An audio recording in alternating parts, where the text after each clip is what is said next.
এই ভাগবতম সমস্ত বেদ বৃক্ষের পরিপক্ক ফল। আর এটা সুখদেব গোস্বামীর মুখ থেকে উচ্চারিত হয়েছে। পিবত ভাগবতম, ভাগবতম পান করুন, পান করুন। রসমালয়ম, রসে ভরা, একদম রসে ভরা। মহরহ রসিকা ভবি ভাবুকা, অহরহ পান করুন। হে রসিক ভক্ত, হে ভাগ্যশালী ভক্ত, আপনার যদি পৃথিবীতে জন্ম হয়ে থাকে, ব্যাসদেব বলছেন পান করুন। এই ভাগবত পৃথিবীতে উপলব্ধ।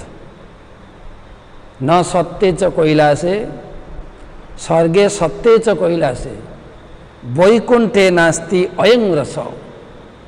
স্বর্গে সত্যে চ কৈলাসে, বৈকুণ্ঠে নাস্তি অয়ং রস। বৈকুণ্ঠেও এই রস নেই, সত্যলোকেও নেই, এবং স্বর্গলোকে কৈলাসেও নেই। অত পিবন্তি সদ্ভাগ্য, পান করুন। হে ভাগ্যবান ব্যক্তি, পৃথিবীতে জন্ম হয়েছে তোমার, তুমি কত ভাগ্যবান। তারপরে তো আবার ভারত ভূমিতে যারা জন্মগ্রহণ করেছে, পান করুন। ব্যাসদেব বলছে তোমাদের জন্য দিয়ে দিলাম, তোমাদের জন্য একটা আশীর্বাদ দিয়ে গেল। আমি শ্লোক থেকে পড়ছি। অনেকে আবার প্রশ্ন করেছেন, আপনি বললেন বৈকুণ্ঠে নেই, স্বর্গে নেই, ব্রহ্মলোকে সত্যলোকে নেই, কিন্তু আমরা তো শুনেছি কৈলাসে ভাগবত পাঠ হয়। আপনারা কি শুনেছেন আমি জানি না, কিন্তু আপনার হাতে যদি ভাগবতম থাকে, ভাগবতমে সেইটা বলে ভুবি ভাব, ভুবি মানে পৃথিবী। আর যে শ্লোক আমি বলছি, স্বর্গে সত্যে চ কৈলাসে, ভাগবত মাহাত্ম্য বলে একটা বই আছে, বই পড়ুন, পেয়ে যাবেন। নাস্তি অয়ং রস, নাস্তি মানে নেই। এই ভাগবত রস বৈকুণ্ঠে নেই, কৈলাসে নেই, স্বর্গলোকে নেই, আর ব্রহ্মলোকেও নেই, কেবল পৃথিবীতে উপলব্ধ। এবং স্বর্গলোকে যে নেই তা আমি প্রথম দিন আলোচনা করেছি, না গতকালকে আলোচনা, গত ক্লাসে আলোচনা করেছি বুধবার দিন, যে স্বর্গের দেবতারা এসেছিলেন অমৃত নিয়ে ভাগবত শুনতে এই পৃথিবীতে। পরীক্ষিত মহারাজকে যখন ভাগবত পাঠ শোনাবেন, ব্যাসাসনে বসেছেন, পরীক্ষিত মহারাজ ব্যাসাসনে বসিয়ে সুখদেব গোস্বামীকে পূজা করেছেন, পাদধৌত করেছেন, মালা চন্দন পরিয়ে অত্যন্ত বিনীতভাবে শ্রদ্ধা সহকারে প্রশ্ন জিজ্ঞাসা করছেন আমার কি করা উচিত। আর তখনই এই স্বর্গবাসীরা দেবতারা এসছেন অমৃত কুম্ভ নিয়ে। হে সুখদেব গোস্বামী, আপনি অমৃত পান করিয়ে দেন, পরীক্ষিত অমর হয়ে যাবে, আর তার বদলে আমাকে ভাগবত শোনান। সুখদেব গোস্বামী তাকালেন, কি মূর্খ লোক সব, ভাগবতকে অমৃতের সঙ্গে তুলনা, এটা কি করে হয়? তোমরা অমৃত খেয়ে থাকো, অমৃত খাও আর ভোগ করো স্বর্গে, কিন্তু ভাগবত পড়ার ব্যক্তি আলাদা। আমি পরীক্ষিতকে শোনাব, এখান থেকে ভাগো সব। অতএব ভাগবতী বার্তা স্বর্গাদপি দুর্লভা, পুরাণে বলছে। এই ভাগবত কথা স্বর্গের ভাগ্যেও নেই।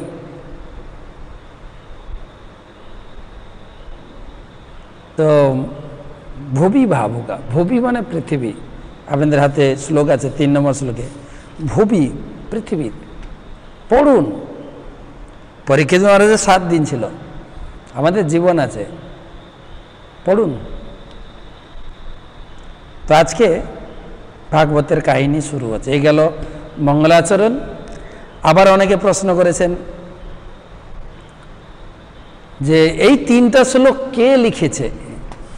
প্রথম দিন থেকে আমরা আলোচনা করছি, কিন্তু লেখক নিজে লিখেছেন।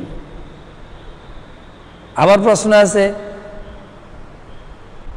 ভাগবত সুখদেব গোস্বামীর কাছ থেকে কিন্তু সুখদেব তো পরে এসছেন, সুত গোস্বামী তো পরে এসছেন, ব্যাসদেব এগুলো লিখলেন কি করে?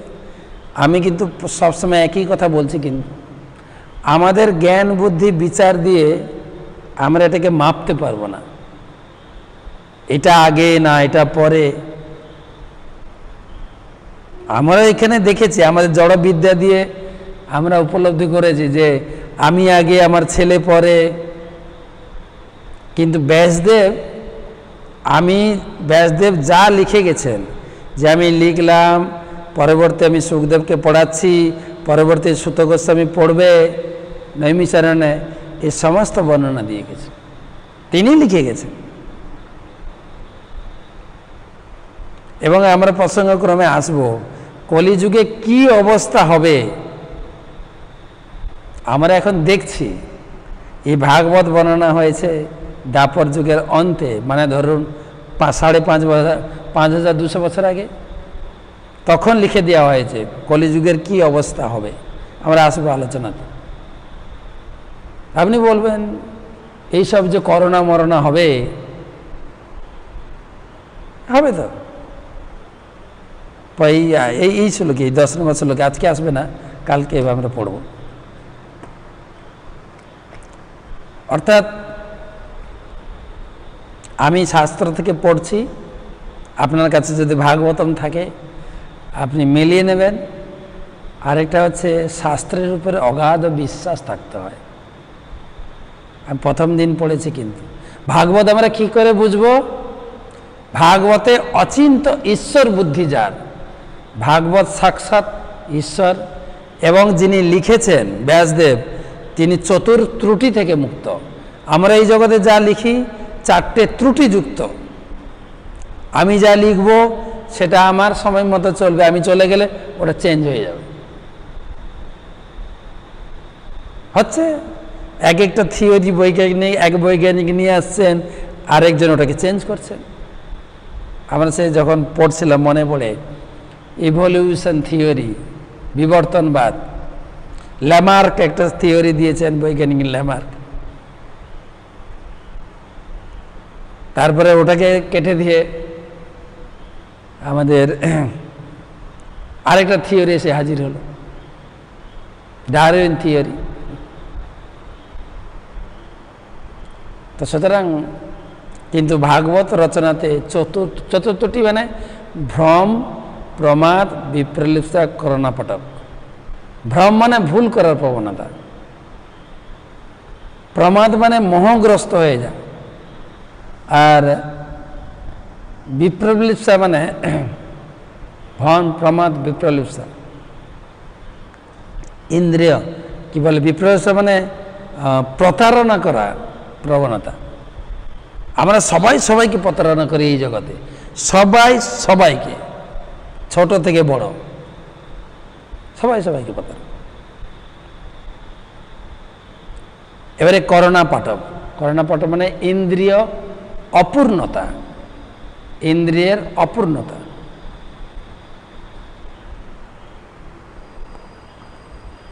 কেন আমাদের এই ইন্দ্রিয় দিয়ে, এই বুদ্ধি দিয়ে, এই কান দিয়ে লিমিটেশন, এই কানের লিমিটেশন আওয়াজ আসতে পারে, এর বেশি আওয়াজ শুনতে পাবো না। চোখ লিমিটেশন পর্যন্ত দেখতে পারে, এর বাইরে, এর পিছনে কিছু দেখতে পাবে না। অপূর্ণ ইন্দ্রিয় বেদে বলা হয়েছে, ভ্রম, প্রমাদ, বিপ্রলিপ্সা। আর করণার পট মানে বিপ্রলিপ্সা মানে প্রতারণা করার প্রবৃত্তি, এই আমাদের সবার আছে। সবাইকে প্রতারণা করে। আপনি হয়তো মনে করেন না, আমি জীবনে কাউকে প্রতারণা করিনি। আমরা বাজার করতে যাই, সবজি কিনবো, আলু কিনবো, কত করে আলু আমি জানি না এখন কত করে চলছে, বললেন 15 টাকা, না ওই দোকানে 14 টাকা, আন্দাজে বলে দিই, কি রে 14 টাকা করে চলছে, তুমি কেন 15 টাকা নিচ্ছ? আর ও চিটিং করে, বাবু কত নেবেন? ওই 2 কিলো আলু নেব, মেপে দেবেন, ঘরে গিয়ে দেখবেন 1 কিলো 800। ও কোত্থেকে দেবে? আমাদের ইস্কনে একজন বড় বক্তা আছেন, গৌরাঙ্গ প্রভু, বোম্বে থেকে, উনি একদিন বলছেন প্রতারণা উদাহরণ, বলছে বোম্বে ট্রেনে প্রচুর ভিড় হয়, প্রচুর ভিড়। তো একটা লোক বসেছে সিট ধরে, ঠিক ট্রেন ছাড়বে দৌড়ে গিয়ে একটা পত্রিকা কিনে, এমন একটা পত্রিকা দাও, দিয়ে টাকা দিয়েছে, দিয়ে ট্রেনে উঠবে, ট্রেন ছেড়ে দিয়েছে।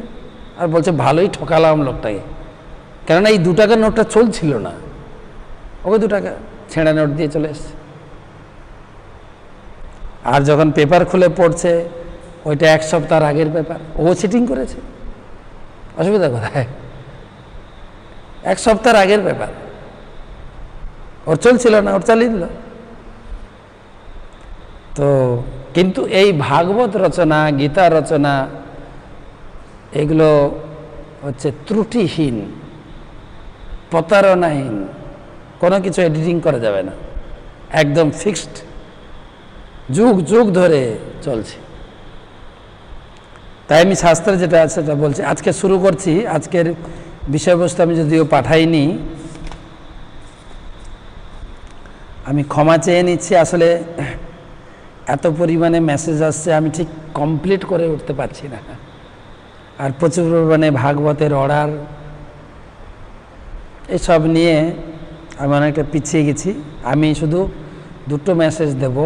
একটা হচ্ছে ভাগবতের ভূমিকার উপরে যা আলোচনা হয়েছে, ভাগবত কেন পড়ব, আমি কথা দিয়েছি, ওটা পাঠাবো। আর 3টা মঙ্গলাচরণের একটা সংক্ষিপ্ত। তারপরে এখন থেকে যা আলোচনা হবে এই অধ্যায় শেষ পর্যন্ত মূলত 6টা প্রশ্ন আলোচনা হবে। এই অধ্যায়ের নাম হচ্ছে ঋষিদের প্রশ্ন। 6টা প্রশ্ন আলোচনা হবে।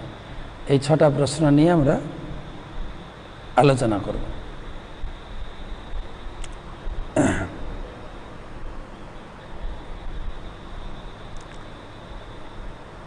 তো শ্লোকে আসুন। আজকের বিষয়বস্তু হচ্ছে যিনি ভাগবত পাঠ করবেন মানে পড়বেন এটা বলা হচ্ছে না, যিনি প্রবচন দিয়ে শোনাবেন, অর্থাৎ এটাকে বলে ব্যাস আসন। আমি যেখানে বসে আছি ব্যাস আসন বা ব্যাস গদি বলে। ব্যাস গদি কেন বলে? ব্যাস আসন, আসন তো আসন, ব্যাস আসন কেন বলে না, আমি যে এখানে আসনে বসবে সে ব্যাসদেবের প্রতিনিধিত্ব করবে, তাই ব্যাসাসনে উপবিষ্ট হয়ে ভাগবত পড়ে। আমি ব্যাসদেব যা যা বলে গেছেন আমি প্রতিনিধিত্ব করে আপনাদেরকে বলার চেষ্টা করছি, তাই আমি ব্যাস আসনে বসে আছি। এই আসনে বসার যোগ্যতাটা কি সেটি আলোচনা হবে। কে এই আসনে বসতে পারে? আপনি ঘরে বসে কাউকে ভাগবত পাঠ করে শোনাবেন, তার কি যোগ্যতা? ভাগবত পাঠ করে কাউকে শোনানো মানে সে ব্যাসাসনে বসে আছে। ব্যাসাসন মানে শুধু এইটা নয়, আপনি ভাগবত পাঠ কোথাও করে অন্যজনকে শোনাবেন মানে আপনি ব্যাসাসনে বসছেন। সে মাটিতে একটা আসন নিয়ে বসতে পারুন, চেয়ারে বসতে পারুন বা এখানে বসতে পারুন,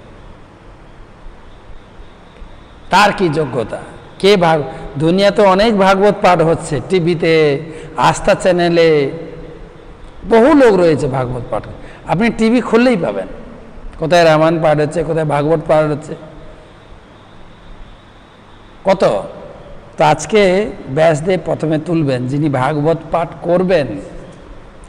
আমি আবার বলছি, ভাগবত পাঠ করা মানে পড়া নয়, ভাগবত বুঝানো, কাউকে পাঠ করে শোনাবেন। সোজা কথা বলেন, ভাগবত প্রবচন যিনি করবেন তার কি যোগ্যতা? যিনি ভাগবত প্রবচন করবেন, বক্তৃতা দেবেন ভাগবতের উপরে, তার কি যোগ্যতা? আজকে আলোচনা হবে। আসুন আলোচনা করি। 4র্থ শ্লোক। নৈমিষেয় নিমিষ ক্ষেত্রে ঋষয় সৌনকাদয় সত্রম স্বর্গায় লোকায় সহস্র সমমাসত। আরেকবার। নৈমিষে নিমিষে ক্ষেত্রে ঋষয় সৌনকাদয় সত্রম স্বর্গায় লোকায় সহস্র সমমাসত।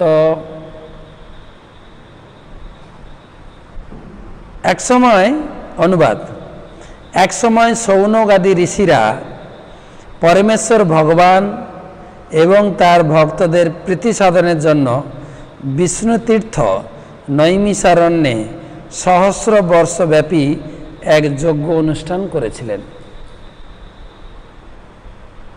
প্রভুপাদ তাৎপর্যে লিখেছেন, যাদের বই আছে দেখুন, পূর্ববর্তী 3টি শ্লোক হচ্ছে ভাগবতের ভূমিকা স্বরূপ, ভূমিকা বা মঙ্গলাচরণ স্বরূপ। বা এর আগের শ্লোকে প্রভুপাদ লিখেছেন যে এই 3টি শ্লোক হচ্ছে ভাগবতের মঙ্গলাচরণ বা ভূমিকাও বলতে পারেন। এখন এই মহান শাস্ত্রগ্রন্থের মূল বিষয়টি উপস্থাপন করা হচ্ছে। শিল সুখদেব গোস্বামী প্রথম শ্রীমদ্ ভাগবত শোনান, তারপর দ্বিতীয়বার তার পুনরাবৃত্তি হয় নৈমিষারণ্যে, দ্বিতীয়বার।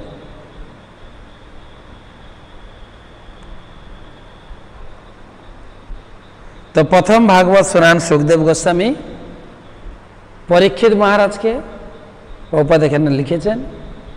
আর পরীক্ষিতের কাছে বসে সুত গোস্বামীও সুখদেব গোস্বামীর কাছ থেকে ভাগবত শুনেছিলেন। তাই সুত গোস্বামী দ্বিতীয় স্টেজে তিনি নৈমিষারণ্যে এই ভাগবতম প্রবচন দিচ্ছিলেন। এই শ্লোকের পুরো বিস্তারিত বর্ণনা প্রভুপাদ করেছে। নৈমিষারণ্যটা কি, সৌনক মুনি কে ছিলেন। শ্লোকে দেখেন, নৈমিষেহ অনিমেষ, নৈমিষে অনিমেষ ক্ষেত্রে। নৈমিষে মানে নৈমিষারণ্য বন। সে বনটা কি, নৈমিষা অরণ্য মানে বুঝলেন, নৈমিষে অরণ্যে। নৈমিষ এটা আমাদের উত্তরপ্রদেশে আছে, এই স্থান ভারতের উত্তরপ্রদেশে নৈমিষারণ্য তীর্থ একটা আছে, খুব সুন্দর তীর্থ। আমরা দর্শন করেছি, গিয়েছি, যাত্রী নিয়ে যাই। তো সেখানে একটা সুন্দর কুণ্ড আছে, চক্রতীর্থ বলা হয়। সেখানে একটা গৌড়ীয় মঠও হয়েছে, আপনি গিয়ে ওখানে থাকতে পারবেন, প্রসাদ পেতে পারবেন। গৌড়ীয় মঠের গেস্ট হাউস আছে।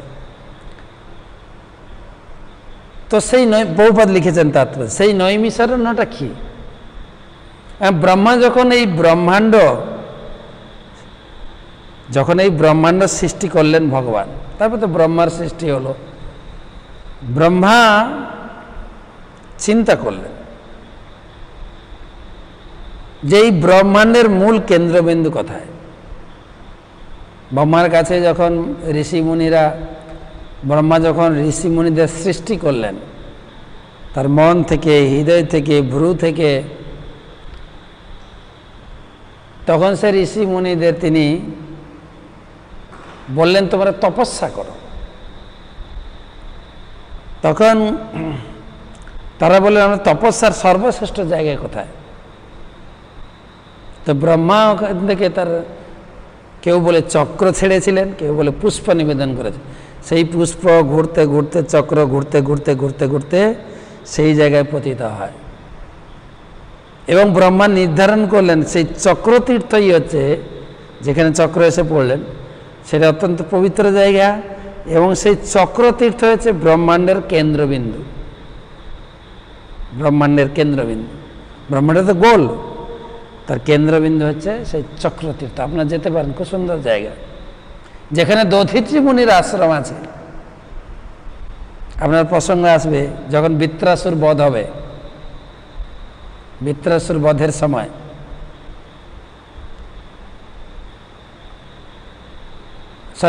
বৃত্রাসুর বধের সময় তো দেবতারা হেরে যাচ্ছিলেন বৃত্রাসুরের কাছে। তো ভগবান দেবতাদের বললেন এই বৃত্রাসুরকে বধ করতে পারবে, তোমরা গিয়ে দধিচি মুনির কাছ থেকে তার দেহটা চেয়ে নাও, এবং তার দেহের হাড় দিয়ে তোমরা যে তীর ধনুক বানাবে, সেই তীর দিয়ে, সেই অস্ত্র দিয়ে বৃত্রাসুরকে বধ করা যায়। এটা 6ষ্ঠ স্কন্ধে আসবে, 6 স্কন্ধে, খুব সুন্দর বর্ণনা বৃত্রাসুর। দেবতা ঘটনাটা ছিল এরকম যে ইন্দ্র তো ভোগী ব্যক্তি, তিনি তার সেই স্বর্গলোকের সিংহাসনে উপবিষ্ট হয়েছেন। আর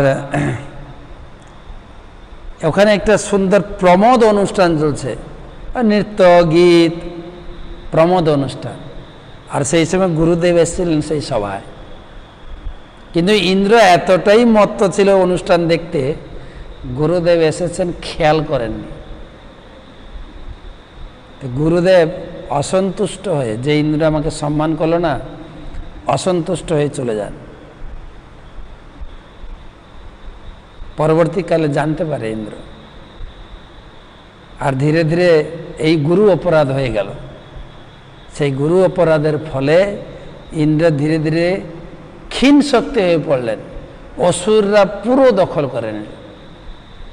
আর তখন অসুররা শুক্রাচার্যকে খুব ভালো করে শ্রদ্ধা করে, গুরু ভক্তির বলে তারা স্বর্গরাজ্য দখল করল।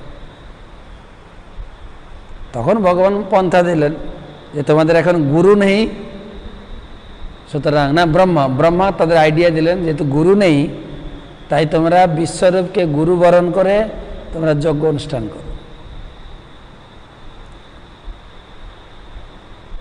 আরও অনেক ঘটনা আছে। বিশ্বরূপ ছিল, আবার তার মায়ের মা ছিল অসুর পক্ষে, তার বাবা ছিল দেবতার পক্ষে।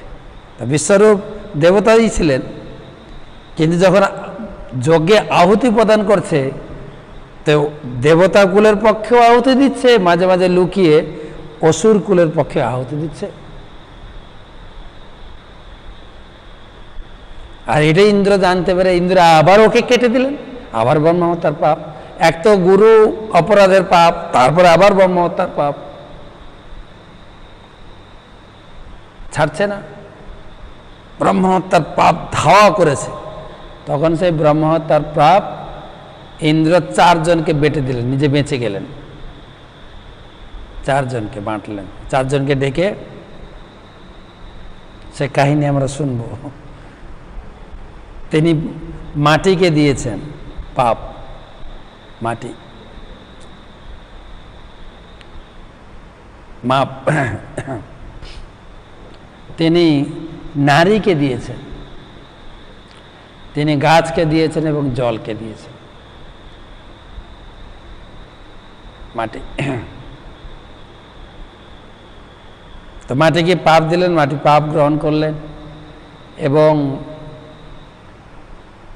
মাটিকে আশীর্বাদ দিলেন, তুমি এই পাপ গ্রহণ করছো,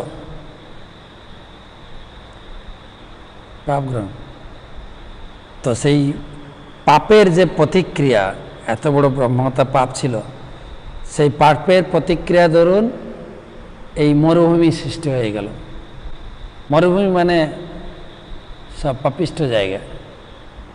আর মাটিকে কি আশীর্বাদ দিলেন যে তুমি মাটিকে কাটা হলেও সেই গর্তটা ধীরে ধীরে ধীরে ধীরে অটোমেটিক সমান হয়ে যাবে, মানে গর্তটা বুঝে যাবে। মাটিকে এই আশীর্বাদ দিয়েছে। স্ত্রীদের সেই ব্রহ্মহত্যার পাপ দিয়েছেন স্ত্রীকে, সেই পাপ স্ত্রীলোকদের মায়েদের রজরূপে বা ঋতু পিরিয়ড যেটা বলে ইংরেজি, সেই হিসাবে সেই সময় 3 দিন 4 দিন অপবিত্র থাকে মহিলারা। তো তারা কি আশীর্বাদ পেয়েছে? তারা আশীর্বাদ পেয়েছে তারা প্রচুর পরিমাণে যৌন সুখ ভোগ করতে পারবে, এমনকি গর্ভবতী অবস্থা হবে, গর্ভ কিছু হবে না। ইন্দ্র তাদের আশীর্বাদ দিয়েছে, মানে প্রচুর কাম উপভোগ করতে পারবে। জলকে দিয়েছেন পাপ, জলের সেই পাপ ফেনা রূপে প্রকাশিত, তাই ফেনা সরিয়ে জল খেতে হয়। জলকে কি আশীর্বাদ দিয়েছেন না, জলের হচ্ছে বৈশিষ্ট্য হচ্ছে যে জিনিসটা জলের সঙ্গে মিশাবো জল সেই রূপ ধারণ করবে, সেই শক্তিটা দিয়েছে। আপনি চিনি মিশিয়ে দেবেন চিনির মতো, রং মিশাবেন রঙের মতো। আরেকটা হচ্ছে গাছকে, গাছকে পাপ দিয়েছেন ইন্দ্র, যে গাছ আশীর্বাদ কি পেয়েছেন না, গাছকে কেটে দিলেও আবার ডাল মানে ওই জায়গায় কেটে দিলে ধীরে ধীরে ধীরে ধীরে কাঁটাটা ক্ষতটা ঠিক হয়ে যাবে, বা ওখান থেকে আরও গাছ বেরোবে। আর গাছের পাপ কি করে বেরোয়, ষষ্ঠ অধ্যায় এখানে বর্ণনা করা হয়েছে। বর্ণনা করতেন গাছের পাপ হচ্ছে গাছের রস, গাছের রস হচ্ছে পাপ। আবার আপনার প্রশ্ন করেন না তাহলে আমরা রস খাবো না, যখন ওখানে আলোচনা হবে তখন ওখানে গিয়ে বলব। কেননা আপনাদের বই থাকলে জিনিসটা বুঝতে পারবেন, না হলে প্রশ্ন আসবে। আমি প্রসঙ্গ হিসেবে বললাম, এই দধিচি মুনির হাড় দিয়ে অস্ত্র তৈরি করে, সেই অস্ত্র দিয়ে বৃত্রাসুরকে বধ করা যাবে। তখন ইন্দ্রাদি দেবতারা গেলেন সেই নৈমিষারণ্যে দধিচি মুনির কাছে, তাকে বললেন যে সমাজের কল্যাণের জন্য, স্বর্গবাসী কল্যাণের জন্য আপনার দেহটা উৎসর্গ করুন।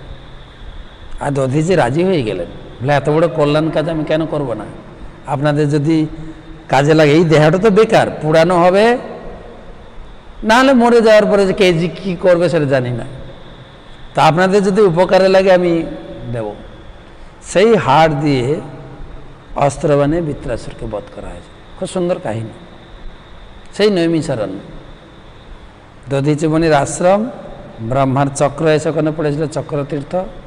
আর সেই সুন্দর আশ্রম পরিবেশে বসে কি হয়েছিল দেখেন, সেই আশ্রমটা কি বা নৈমিষ ক্ষেত্রটা কি, অনিমিষ ক্ষেত্রে। অনিমিষ মানে আমার চোখের দিকে তাকাবেন সবাই, আমি চোখের পলক ফেলছি না, এই চোখের পলক ফেলাটা নিমেষ বলে। কিন্তু যার চোখের পাতা পড়ে না, চোখ বন্ধ হয় না, যার চোখের পাতা পড়ে না, কার?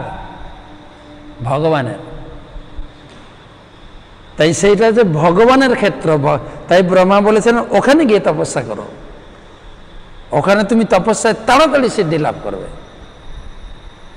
একদম বিষ্ণু তীর্থ, বিষ্ণু তীর্থ নৈমিষ।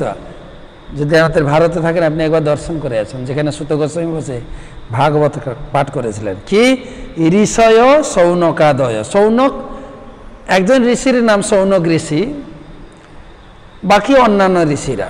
সৌনক ঋষি ছিলেন তাদের ভিতরে জ্ঞানবান এবং তিনি ছিলেন বয়োজ্যেষ্ঠ এবং শ্রদ্ধার পাত্র, তাই তার নামটা দেওয়া আছে সৌনক আদয়। আদয় মানে অন্যান্য ঋষিরা। সত্রম স্বর্গায় লোকায়, সত্রম স্বর্গায় লোকায় মানে সত্র মানে যজ্ঞ, স্বর্গায় লোকায় যজ্ঞ করেছিলেন। কত? সহস্রম সমমাসত, 1000 বছর ধরে বসে যজ্ঞ করেছিলেন। বলছেন এখানে সহস্র বর্ষব্যাপী, বলুন পুরো দাপর যুগ হয়তো যজ্ঞ করেছিলেন তারা। যজ্ঞ করার পরে তারা কি করলেন? তো 5 নম্বর শ্লোক, তো একদা মুনয় প্রাতর্হুত হুতাগ্নয় সৎকৃতম সুতমাসীনম প্রপচ্ছুরিদমাদরাত। তো একদা তু মুনয় প্রাতর্হুত হুতাগ্নয় সৎকৃত সুতমাসীনম প্রপচ্ছুরিদমাদরাত।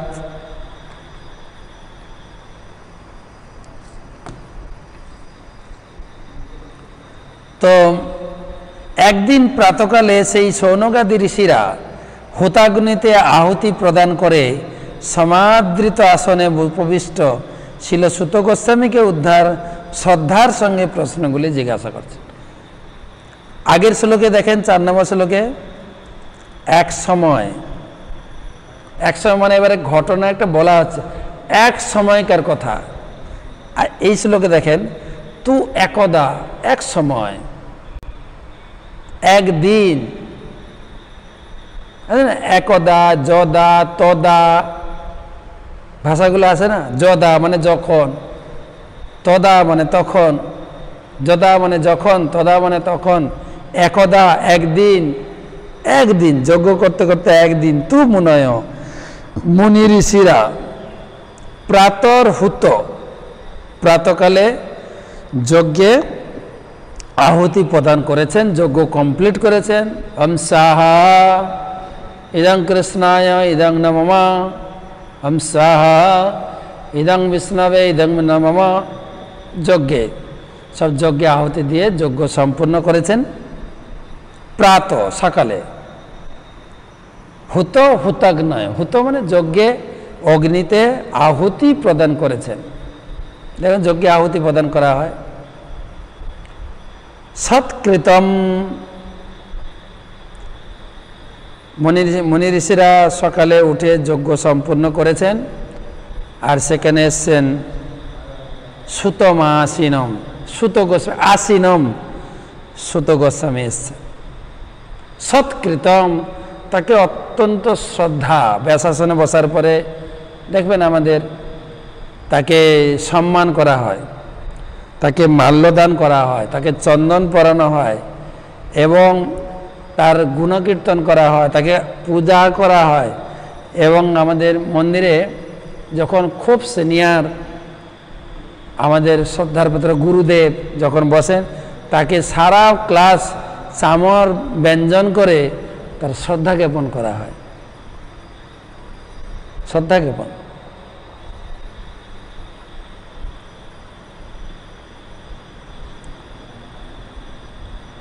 তো একদা মুনয় সৎকৃতম সুতমাস, এবারে কি প্রপচ্ছু হৃদমাদরার, ব্যাসাসনে বসিয়ে তারপরে অত্যন্ত শ্রদ্ধার সঙ্গে, অত্যন্ত শ্রদ্ধার সঙ্গে প্রপচ্ছু প্রশ্ন জিজ্ঞাসা করলেন। কিরকম? আদরাত, অত্যন্ত শ্রদ্ধার সহিত প্রশ্ন। বহুপাদ লিখেছেন যে কিভাবে প্রশ্ন জিজ্ঞাসা করতে হয়।